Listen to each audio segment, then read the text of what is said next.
ದಾಖಲೆ ಬಜೆಟ್ ಮಾಡಿಸಿದಿರಿ, ತಮಗೆ ಅಭಿನಂದನೆಗಳು, ಒಳ್ಳೆಯದಾಗಲಿ. ಬಟ್ ಆದರೂ ಕೂಡ ಬಿಜೆಪಿ ಹೇಳ್ತಾ ಇದ್ದಾರೆ ಇದು ಸಾಲದ ಬಜೆಟ್, ಇದು ಒಂದು ವರ್ಗದ ಓಲೈಸುವ ಬಜೆಟ್ ಅಂತ ಟೀಕೆ ಮಾಡ್ತಾ ಇದ್ದಾರೆ. ಅವರಿಗೆ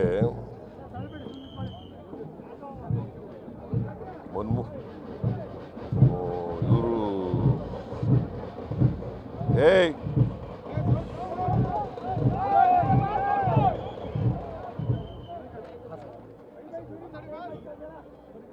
ಮೋದಿ ಎಷ್ಟು ಸಾಲ ಮಾಡಿದ್ದಾರೆ ಅಂತ ನೋಡಿದ್ದಾರೆ ಅವರು.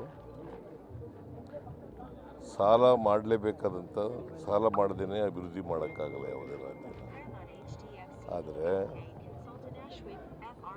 ಆದರೆ ಫಿಸ್ಕಲ್ ರೆಸ್ಪಾನ್ಸಿಬಿಲಿಟಿ ಆ್ಯಕ್ಟ್ ಮಾಡ್ಕೊಂಡಿದ್ದೀವಿ ನಾವು. ಅದರ ಮಾನದಂಡಗಳ ಮಿತಿನಲ್ಲಿರಬೇಕು. ಮಾನದಂಡಗಳ ಮಿತಿನಲ್ಲಿರಬೇಕು.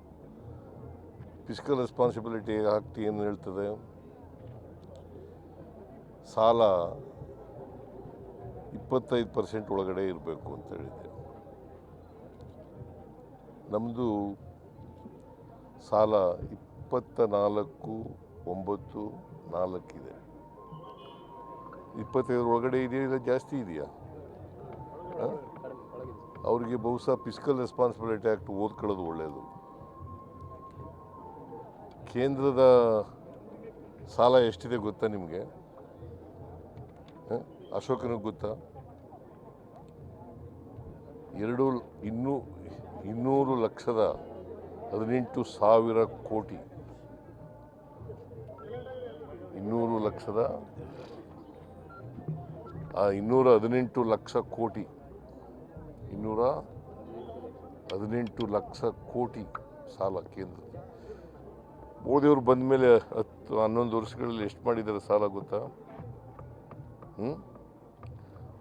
165 ಲಕ್ಷ ಕೋಟಿ. ಅದು ಎಷ್ಟು ಪರ್ಸೆಂಟ್ ಇದೆ ಫಿಸ್ಕಲ್ ರೆಸ್ಪಾನ್ಸಿಬಿಲಿಟಿ ಆ್ಯಕ್ಟಿಗೆ ಗೊತ್ತಾ? 55.6%. 55.6%. ಆಮೇಲೆ ಫಿಸ್ಕಲ್ ಡಿಫಿಸಿಟ್ ಎಷ್ಟಿದೆ ಅಂತ ಗೊತ್ತಾ ದೇಶದ್ದು? 4.4. ಎಷ್ಟು ಒಳಗಡೆ ಇರಬೇಕು? 3 ಒಳಗಡೆ ಇರಬೇಕು. ಅವರು 4.4. ನಮ್ಮದು ಫಿಸ್ಕಲ್ ಡಿಫಿಸಿಟ್ ಎಷ್ಟಿದೆ ಗೊತ್ತಾ? 2.95. ಅಂದರೆ 3% ಒಳಗಡೆ ಇದೆಯಲ್ಲ ಆಫ್ GDP. ನಮ್ಮದು GDP ಎಷ್ಟು ಗೊತ್ತಾ? ಕರ್ನಾಟಕದ GDP 33,55,500 ಕೋಟಿ. 33,05,500 ಕೋಟಿ. ಅಂದರೆ ನಾವು 25% ಒಳಗಡೆ ಇದ್ದೀವಿ.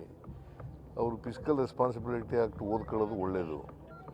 ಸಾಲ ಮಾಡಿದ್ದೀವಿ ಹೆಚ್ಚಾಗಿ ಅಂತಕ್ಕಂಥದ್ದು ಸತ್ಯಕ್ಕೆ ದೂರವಾದಂಥ ಮಾತು. ನಾವು ಸಾಲ ಮಾಡಿದ್ದೀವಿ, ಆದರೆ ಫಿಸ್ಕಲ್ ರೆಸ್ಪಾನ್ಸಿಬಿಲಿಟಿ ಆ್ಯಕ್ಟ್ನ ಮಿತಿ ಒಳಗಡೆ ಮಾಡಿದ್ದೀವಿ. ಮಾನದಂಡ ಇದೆಯಲ್ಲ, ಆ ಮಾನದಂಡದ ಒಳಗಡೆ ಮಾಡಿದ್ದೀವಿ. ಅಂದರೆ ಒಂದು ವರ್ಗದ ಪರವಾಗಿದೆ ಅನ್ನುವಂಥದ್ದು. ಯಾವುದು ಒಂದು ಹಿಂದುಳಿದ ವರ್ಗದ ಪರವಾಗಿ ಬಜೆಟ್ ಮಾಡಿದ್ದಾರೆ, ಬೇರೆಯವ್ರಿಗೆಲ್ಲ. ಅದು ಯಾರು ಹೇಳಿದ್ರು? ಅಶೋಕ್ ಹೇಳಿದ್ರು. ಟ್ವೀಟ್ ಮಾಡ್ತಾ ಇದ್ದಾರೆ ಬಿಜೆಪಿ ಟ್ವೀಟ್ ಮಾಡ್ತಾ ಇದ್ದಾರೆ. ಏನು ಟ್ವೀಟ್ ಮಾಡ್ತಾ ಇದ್ದಾರೆ? ಅಲ್ಲ, ಒಂದು ವರ್ಗದ ಪರ ಇದೆ, ಒಂದು ವರ್ಗಕ್ಕೆ ಮಾಡ್ಕೊಂಡಿದ್ದಾರೆ ಅಂತ. ನಾನು ಸಾಮಾಜಿಕ ನ್ಯಾಯ ಮಾಡ್ತಕ್ಕಂಥ ಕೆಲಸವನ್ನು ಮಾಡಿದ್ದೀವಿ.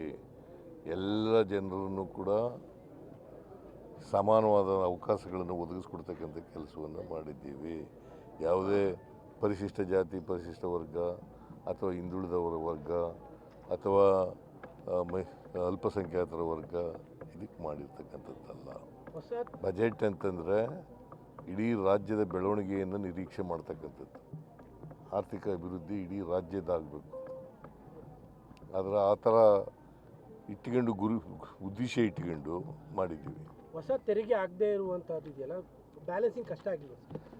ಹೊಸ ತೆರಿಗೆ ಹಾಕ್ದಲೇ ಬಜೆಟ್ ಮಾಡಿದ್ದೀರಿ, ಜನರಿಗೆ ಯಾವ ಹೊರೆನೂ ಹಾಕಿಲ್ಲ. ಅದೆಲ್ಲ ಹೊರೆ ಆಗಿರೋದು ಅದೆಲ್ಲ ಕೇಂದ್ರ ಸರ್ಕಾರ ನಮಗೆ ಕೊಡಬೇಕಾಗಿತ್ತಲ್ಲ, ಆ ದುಡ್ಡು ಕೊಡದೇ ಇರೋದ್ರಿಂದ ಹೊರೆ ಆಗಿರೋದು.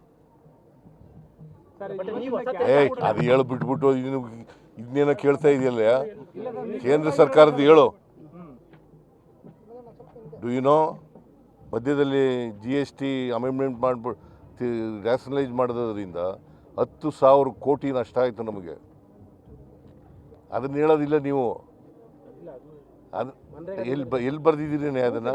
ಇವತ್ತೆಲ್ಲದರಲ್ಲೂ ಎಲ್ಲ ಪೇಪರ್ಲು ಬಂದಿದೆ, ಟಿವಿಗಳು. ಅಲ್ಲ. ಮನ್ರೇಗಾದಿಂದಲೂ ಕೂಡ ಸರ್ಕಾರಕ್ಕೆ ಮತ್ತೆ ಅದಕ್ಕೆ ಅದು ಹೇಳ್ಬಿಟ್ಬಿಟ್ಟು ಅದು ಕೂತ್ಕೊಂಡು ಅದನ್ನೇ ಹೇಳ್ತಾ ಇರೋದು. ಅದನ್ನ ಕೇಳ್ತಾ ಇದ್ದೀವಿ. ಅಲ್ಲಲ್ಲ ನಾನು ಕೇಳ್ತಾ ನೋಡ್ರಿ, ಅಲ್ಲಲ್ಲ ಪಾಸಿಟಿವ್ ಆಗಿ ಇರೋದು ಬೇರೆ ಪ್ರಶ್ನೆ, ಇವ್ರು ಕೇಳೋ ಪ್ರಶ್ನೆ ಇದೆಯಲ್ಲ. ನೀವು ಕೇಳಿದ ಪ್ರಶ್ನೆ ಜನಕ್ಕೆ ಸರ್ ನಿಮ್ಗೆ ಅರ್ಥ ಇಲ್ಲ. ಜನಕ್ಕೆ ಹೊರನೇ ಆಗ್ದಲೇ ಬಜೆಟ್ ಮಾಡಿದ್ದೀರಿ. ನನಗೆ ಅರ್ಥ ಆಗುತ್ತೆ ಎಲ್ಲ. ಜನಕ್ಕೆ ಹೊರನೇ ಆಗ್ದಲ್ಲಿ ಬಜೆಟ್ ಮಾಡಿದ್ದೀರಿ. ಈ ಬ್ಯಾಲೆನ್ಸಿಂಗ್ ಕಷ್ಟ ಆಗಲಿಲ್ಲ. ನಿನ್ಗೆ ವಯಸ್ಸು ಎಷ್ಟು? ವಯಸ್ಸು ಎಷ್ಟಪ್ಪ? ಮತ್ತೆ ಅಲ್ಲ ಸರ್, ಜನಕ್ಕೆ ಹೊರನೇ ಆಗ್ದಲೇ ಬಜೆಟ್ ಮಾಡಿದ್ದೀರಿ. ನಾನು ಇದು 17ನೇ ಬಜೆಟ್ ಮಂಡಿಸಿರೋದು ಕರ್ನಾಟಕ ರಾಜ್ಯದಲ್ಲಿ. ಹೈಯೆಸ್ಟ್ ಬಜೆಟ್ ಮಂಡಿಸಿರೋದು ನಾನೇ. ಇನ್ನೆರಡು ಮಂಡಿಸ್ಬಿಡ್ತೀನಿ. ಹೈಕಮಾಂಡ್ನವರು ಅವಕಾಶ ಕೊಟ್ಟರೆ ಮಂಡಿಸ್ತೀನಿ. ಅಲ್ಲ, ನಿಮಗೆ ವಿಶ್ವಾಸ ಇದೆ? ನಿಮಗೆ ವಿಶ್ವಾಸ ಇದೆ? ನನಗೆ ವಿಶ್ವಾಸ ಇದೆ. ಹೈಕಮಾಂಡ್ನವರು ಅಂತಿಮವಾಗಿ ಹೈಕಮಾಂಡ್ ಏನು ತೀರ್ಮಾನ ಮಾಡ್ತದೆ ಅದಕ್ಕೆ ಬದ್ಧನಾಗಿದ್ದೀನಿ ಅಂತ. ಯಾಕಂದ್ರೆ 19 ಬಜೆಟ್ ಅನ್ನೋದು ಇಂಪಾರ್ಟೆಂಟ್ ನಿಮ್ಮ ಇದಕ್ಕೆ. 19 ಬಜೆಟ್ ಮಾಡ್ಬೇಕು ಇವಾಗ. ರೆಕಾರ್ಡ್ ಮುರಿಯೋದು ಭಾಳ ಇಂಪಾರ್ಟೆಂಟ್ ಅಲ್ಲ. ಅವಕಾಶ ಜನಗಳಿಗೆ ಅವಕಾಶ ಕೊಟ್ಟರೆ ಮಂಡಿಸ್ತಕ್ಕಂಥ ಹೈಕಮಾಂಡು. ಹೈಕಮಾಂಡ್ ಮೇಲೆ ವಿಶ್ವಾಸ ಇದೆ ಸರ್ ನಿಮಗೆ? ನಮ್ಗೆ ಯಾವಾಗಲೂ ವಿಶ್ವಾಸ ಇದ್ದೇ ಇರ್ತದೆ. ಹೈಕಮಾಂಡ್ ಮೇಲೆ ವಿಶ್ವಾಸ ಇಲ್ಲದೆ ಇನ್ಯಾರ ಮೇಲೆ ವಿಶ್ವಾಸ? ನಿನ್ನ ಮೇಲೆ ವಿಶ್ವಾಸ ಇಟ್ಕೊಳ್ಳ. ಜನ ನಿಮ್ ಪರವಾಗಿದ್ದಾರೆ, ಹಂಗಾಗಿ ಜನ ನಿಮ್ಗೆ ಆಶೀರ್ವಾದ ಮಾಡ್ಬಿಟ್ಟಿದ್ದಾರೆ, ಹಂಗಾಗಿ ಇನ್ನೆರಡು ಮಾಡ್ಬಿಡ್ತೀರಾ? ಹೈಕಮಾಂಡ್ ನೀನು ಏನೇ ಪ್ರಶ್ನೆ ಕೇಳಿದ್ರು ಕೂಡ ವಾಸ್ತವ ಬಿಟ್ಟು ಮಾತಾಡಲ್ಲ. ನಾವು ವಾಸ್ತವದಲ್ಲೇ ಕೇಳ್ತಾ ಇದ್ದೀವಿ. ನೀನು ವಾಸ್ತವದಲ್ಲಿ ಕೇಳ್ತೀನಿ. ಅಲ್ಲಲ್ಲ, ಈಗ ಯಾಕಂದ್ರೆ ಮತ್ತೊಂದು ಶುರು ಮಾಡಿದ್ದಾರೆ ಸರ್, ಬಜೆಟ್ ಆದ್ಮೇಲೆ ಬಿಡ್ತಾರಂತೆ, ಯುಗಾದಿ ಆದ್ಮೇಲೆ ಬಿಡ್ತಾರಂತೆ. ಅವ್ರು ಏನಾರ ಹೇಳ್ಕೊಳ್ಳಪ್ಪ. Ultimately high command has to take a decision. High command ಬಿಡು ಅಂತಂದ್ರೆ ಬಿಡ್ತೀನಿ, ಮುಂದುವರಿರಿ ಅಂತಾರೆ ಮುಂದುವರಿತೀನಿ. ವಿಶ್ವಾಸ ಅಂತಿದೆ. ಗ್ಯಾಸು ನರೇಂದ್ರ ಮೋದಿ ಅವರು ಬರೋಕ್ಕೆ ಮುಂಚಿತವಾಗಿ ಎಷ್ಟಿತ್ತು ಗೊತ್ತಾ? ಇವ್ರು ಬಂದು ಜಾಸ್ತಿ ಮಾಡಿದ್ದಾರೆ, ನೀವು ಅದನ್ನು ಬರೆಯೋದೇ ಇಲ್ಲ ಯಾವಾಗಲೂ. ಈಗ ತೋರಿಸ್ತಾ ಇದೀವಿ, ಇವತ್ತು ಜಾಸ್ತಿ ಆಗಿರೋದು.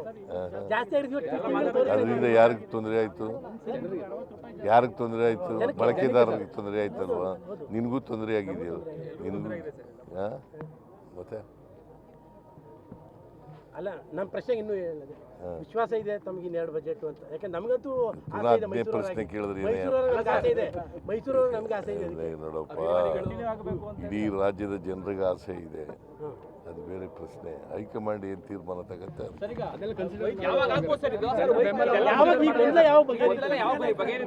ಹೈಕಮಾಂಡ್